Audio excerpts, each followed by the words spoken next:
15મી ઓગસ્ટની ધનોરી પ્રાથમિક શાળામાં ભવ્ય ઉજવણી। ધનોરી પ્રાથમિક શાળામાં 15મી ઓગસ્ટની ધામધૂમથી ઉજવણી કરવામાં આવી। આ પ્રસંગે ગામના સરપંચ શ્રી મહેકબેનના હસ્તે ધ્વજવંદનનો કાર્યક્રમ રાખવામાં આવ્યો।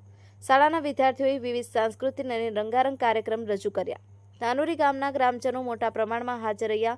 ગ્રામ પંચાયત તરફથી મીઠાઈની વ્યવસ્થા કરવામાં આવી હતી, તેમજ એસએમસી અધ્યક્ષ પ્રિયંકાબેન દ્વારા સૌ વિદ્યાર્થીઓને વાલીઓને મોં મીઠું કરાવવામાં આવ્યું। હર ઘર તિરંગા કાર્યક્રમ અંતર્ગત 14મી ઓગસ્ટે સાંજે ભવ્ય અને વિશાળ બાઇક રેલીનું આયોજન કરવામાં આવ્યું। વિદ્યાર્થીઓ દ્વારા આઝાદીમાં યોગદાન આપનાર શહીદોની વેશભૂષા કરવામાં આવી। ગામના સરપંચ શ્રી મહેકબેન જોશી, તાલુકા પંચાયત સદસ્ય જિજ્ઞાબેન વૈદ, માજી સરપંચ શ્રી મુકેશભાઈ, બાબુભાઈ, અર્જુનભાઈ, છગનભાઈ, પ્રિતેશભાઈ, દિનેશભાઈ આહિર, પ્રિયંકાબેન, શાળાના આચાર્ય જયદીપભાઈ તુમાડિયા સૌ હાજર રહી કાર્યક્રમને સફળ બનાવ્યો। ચેલેન્જ ગ્રુપ ડીપી ફળિયા તરફથી ડીજેની વ્યવસ્થા કરવામાં આવી। દેશભક્તિના રંગે રંગાયા। Bureau report, young Gujarat digital news, Navsari.